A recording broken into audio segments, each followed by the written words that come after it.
I thought I was just ruining my colleague's marriage. Turns out I destroyed 3 worlds. Let me tell you about Warren. No, really, you have to understand. He wasn't just a jerk or a difficult colleague. He was a professional parasite, the kind of guy who gets ahead by slowly, meticulously draining the life out of everyone around him. For 2 years, I was his chosen host. He had this way of making you feel utterly invisible. I'd spend weeks on a project, pouring my evenings and weekends into it, and in the final presentation, he'd stand up and talk about my team's efforts, with a special emphasis on while barely glancing in my direction. He'd take my ideas, rephrase them slightly in meetings, and get praised for his innovative thinking. If I ever tried to speak up, he'd give me this condescending little smile and say something like, "Reese, we appreciate your passion. But let's stick to the big picture for now." He made me feel like a child at the adults' table. And the petty stuff, my God, it was almost worse because you couldn't report it. He'd accidentally spill coffee on my keyboard right before a deadline. He'd move my lunch out of the communal fridge. Little things designed to chip away at your sanity to make you question if you were just being paranoid. But I wasn't, I knew. So you have to understand, I wasn't thinking about destroying him, not really. I just wanted him to feel what I felt every single day, helpless, powerless. I wanted him to experience that sickening lurch in your stomach when you realize the world isn't fair and that the bad guys sometimes win. The idea came to me when I saw the picture on his desk. It was him and his wife Eliza on some sunny beach. She looked happy, genuinely happy, and it made me sick. This man, this hollowed-out corporate shell, got to go home to her. It felt like the universe's cruelest joke. That's when I knew where his armor had a crack. It wasn't his job, it was her. That night I went home, opened my laptop, and created a new email address. Just the truth84 at protonmail.com. It felt good, it felt righteous.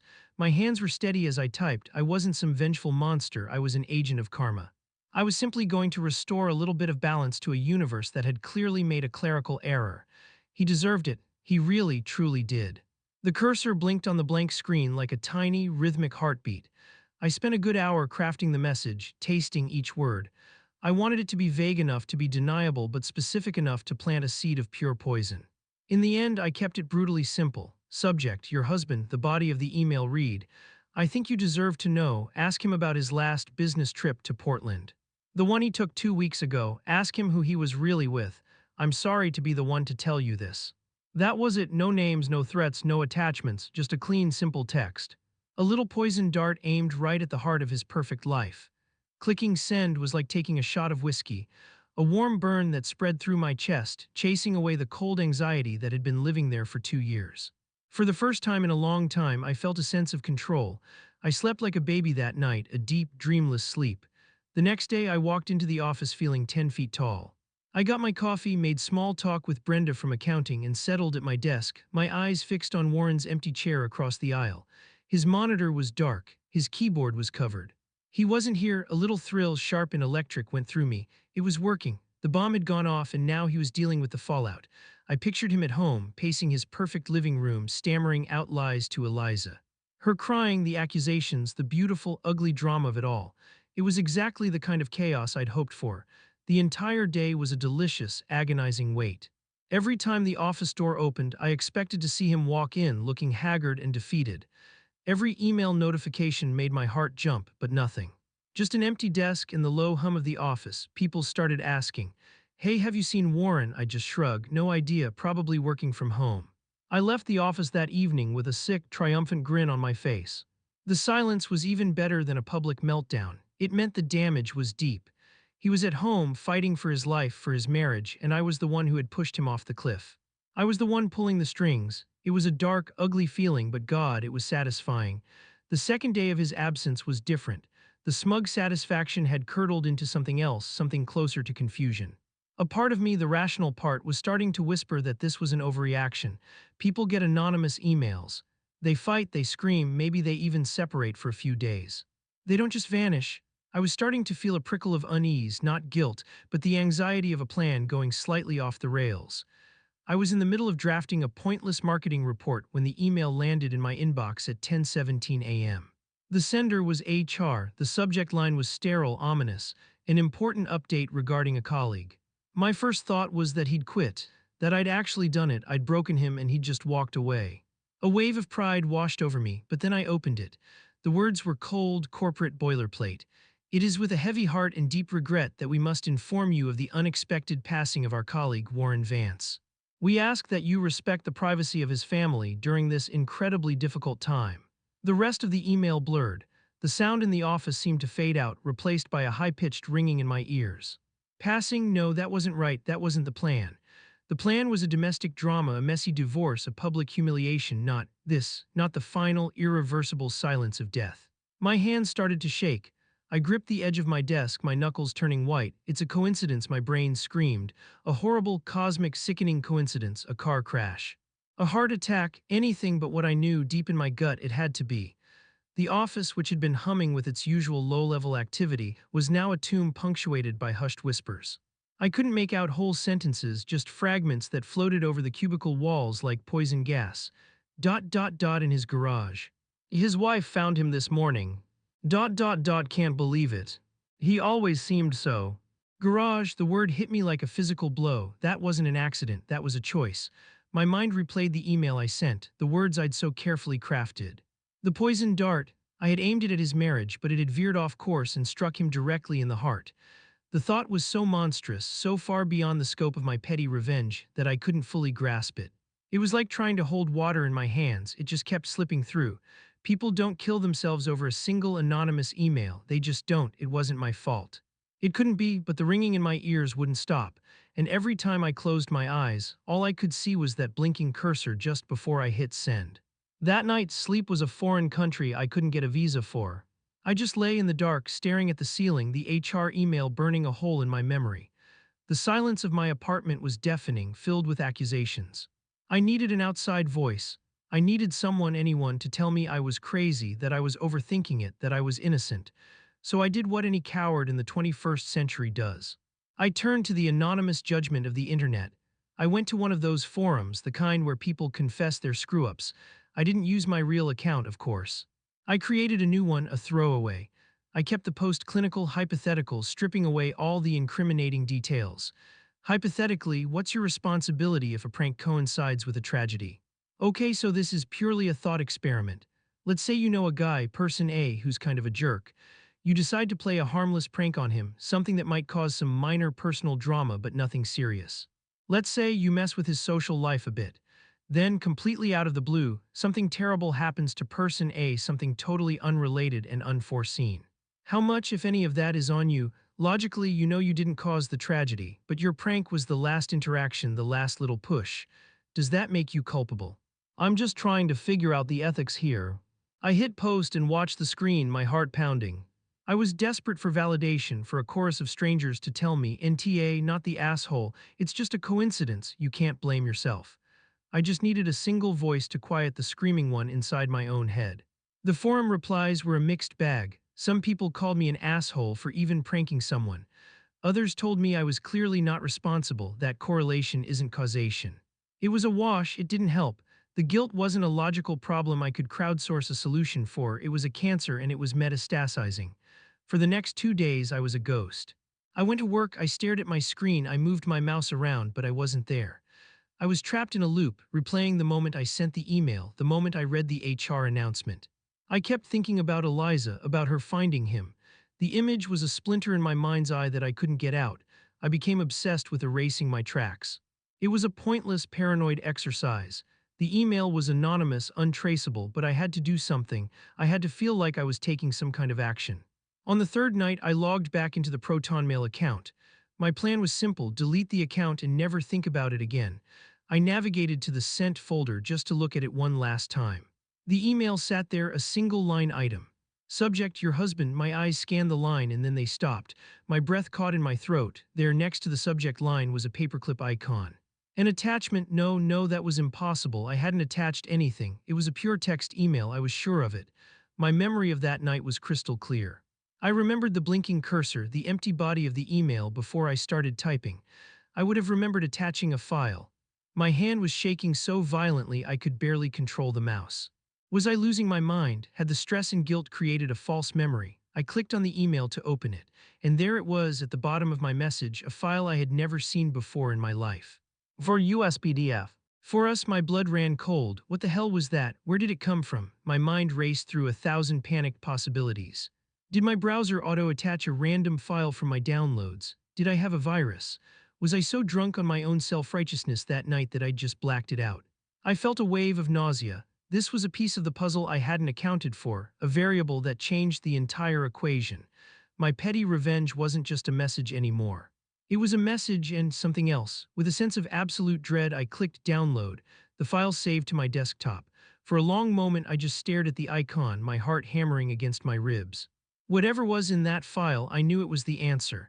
It was the reason a man would go into his garage and never come out. I took a deep breath and double-clicked. The PDF opened. The first page was a letterhead from a neurology clinic. The patient's name was Eliza Vance, and below that, under the heading Diagnosis, were three words that made the world drop out from under my feet. Huntington's disease. I didn't know much about it, but I knew it was a death sentence. A slow, cruel, degenerative disease that robs you of your body, your mind, everything. The document was pages and pages of clinical data, test results, and prognoses. The final summary was blunt: a rapidly progressing variant, life expectancy. 12 minutes 18 months, but it was the last 2 pages that truly broke me. They weren't part of the medical report. It was a different font, a scan of a handwritten note. It was Warren's handwriting, frantic, messy scrawls, names of specialists, experimental drug trials, links to caregiver support groups, and in the margins, his own notes to himself. Don't let her see you cry. Remember to blend the food. Find a way, there has to be a way. And then the final entry, circled several times, written with so much pressure the pen had almost torn the paper. She doesn't know, I can't tell her, not yet. Let her have one more good summer. The world didn't just drop out from under me. It collapsed into a singularity of pure white-hot horror. I think I made a sound, a choked, animal noise of someone who's been gut-punched. The screen blurred through my tears. He wasn't a monster. He was a man watching his entire world die in slow motion, and he was trying to hold it together with scotch tape and desperate scribbled notes. The petty office tyrant, the credit stealer, the man who moved my lunch, all of that was just the frayed, cracking exterior of a man under an unimaginable weight. His cruelty wasn't malice. It was the lashing out of a drowning man. And me, what had I done? I hadn't sent a poisoned dart. I had taken a loaded gun, walked up to a man already standing on a ledge, and told him his parachute was on fire. The file for USPDF, it must have been on his desktop or in his recent documents. Maybe he'd been looking at it right before I sent my email. And somehow, in some cosmic, cruel twist of fate, my browser, my computer, God himself, had decided to attach it. He wouldn't have just received my anonymous, accusatory email. He would have received it with that file attached. His deepest, most guarded secret sent back to him. He wouldn't have thought it was from a stranger, he would have thought it was from her. He would have thought Eliza had found the file, knew he'd been hiding it from her, and was now, through this cruel, anonymous message, telling him it was over, that she was leaving him. The business trip to Portland wasn't about another woman.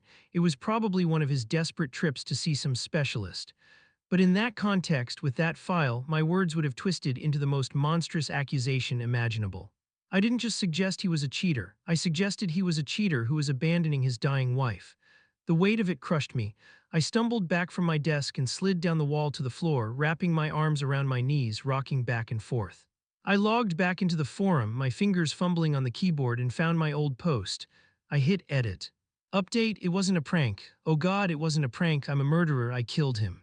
I sent him an email, a stupid, hateful email because he was a jerk to me at work, and I think I attached something by accident, a file. His wife is sick, she's dying. He was trying to protect her, and I made him think she knew. I made him think she hated him for it. He killed himself. He's dead because of me. There's no coincidence. There's no thought experiment. It's real. I did this. What do I do? Oh God, what do I do? I didn't wait for the replies. I just stared at my own words on the screen, the confession of a man who had committed a murder with a single click. I don't know why I went to the funeral. It was a compulsion, a morbid need to witness the wreckage I had created. Maybe I thought that seeing it, feeling the raw grief in the air, would be a fitting punishment. A kind of self-flagellation. The service was at a small, tasteful chapel on the outskirts of town. I stood at the back, hiding behind a pillar, my cheap suit feeling like a Halloween costume. I didn't belong there. I was a ghoul, a tourist in someone else's tragedy.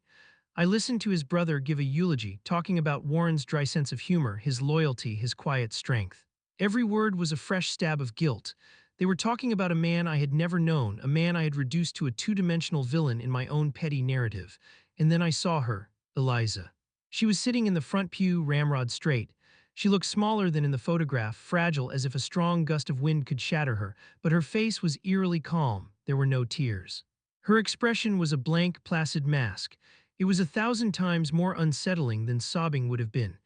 It was the face of someone who had already left, whose soul had already checked out and was just waiting for the body to follow. I couldn't breathe, I had to get out. I started backing away, trying to slip out the door unnoticed. But just as I reached the threshold, she turned her head, almost as if she'd sensed me.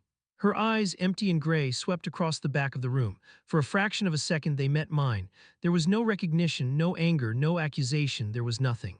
It was like looking into two empty windows. But in that nothingness, I felt the full weight of my judgment. It was the look of a person whose life was so completely and utterly destroyed that the man responsible for the final push didn't even register. I was a footnote in her apocalypse. I turned and fled. I ran out into the cold, gray afternoon, gasping for air like I'd been underwater. The image of her empty eyes was seared into my brain. That was my sentence. Not jail, not public shame, but the knowledge that I had to live with that image for the rest of my life. A few weeks passed, the office settled into a new normal. Warren's death became a sad story people would occasionally mention in hushed tones, but the relentless pace of corporate life papered over the void he'd left behind. His projects were reassigned. His name was taken off the org chart, he was being erased. Then I got the summons, an email from my boss, Franklin, asking me to his office. My blood turned to ice. This was it. Someone had found out. Maybe Eliza had found the email. Maybe the police were here. My mind raced with confessions and denials. I walked the Green Mile to his office, my legs feeling like lead. I sat down opposite him, my hands sweating. He had a serious look on his face. He cleared his throat. "Reese," he began, "this is a difficult situation, but we need to move forward. As you know, Warren's departure has left a significant gap in the team." I just nodded, unable to speak. "You've been stepping up," he continued. "You've taken on his key accounts, you've kept the ball rolling on the Henderson project. The partners have been impressed." I stared at him, confused. "Where was this going?" "So," Franklin said, leaning forward with a slight smile. "We'd like to offer you the position, department supervisor. It comes with a significant pay raise and, of course, a new office." He gestured vaguely in the direction of the supervisor's row. In the direction of Warren's old office. I think I made a sound, a small, strangled laugh. It was so absurd, so utterly, monstrously perfect in its cruelty that it was almost funny. The universe wasn't just indifferent, it had a sick, twisted sense of humor. I got everything I wanted, I beat him, I took his job, I won the stupid, pathetic war I had started. And the prize was his chair, his desk, his responsibilities. My victory was a monument to my own monstrosity, a daily reminder of what I did. It's a cosmic joke, and I'm the punchline. And the worst part, the sickest part of it all, I said yes, I took the job.